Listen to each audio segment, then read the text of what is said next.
কক্সবাজার বাংলাদেশের দক্ষিণ পূর্বাঞ্চলে অবস্থিত একটি শহর, মৎস্য বন্দর এবং পর্যটন কেন্দ্র।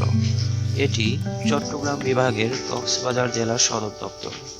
কক্সবাজার তার নৈসর্গিক সৌন্দর্যের জন্য বিখ্যাত।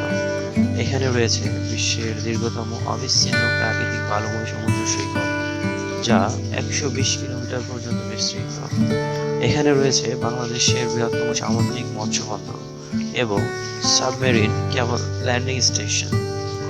কক্সবাজার চট্টগ্রাম শহর থেকে ১৫২ কিলোমিটার দক্ষিণে অবস্থিত। ঢাকা থেকে এর দূরত্ব ৪১৪ কিলোমিটার। এটি বাংলাদেশের সবচেয়ে বড় পর্যটন কেন্দ্র। দেশের রাজধানী ঢাকা থেকে সড়ক এবং আকাশপথে কক্সবাজার যাওয়া যায়। চট্টগ্রাম থেকে কক্সবাজার অবধি রেল লাইন স্থাপনের প্রকল্প চলমান রয়েছে।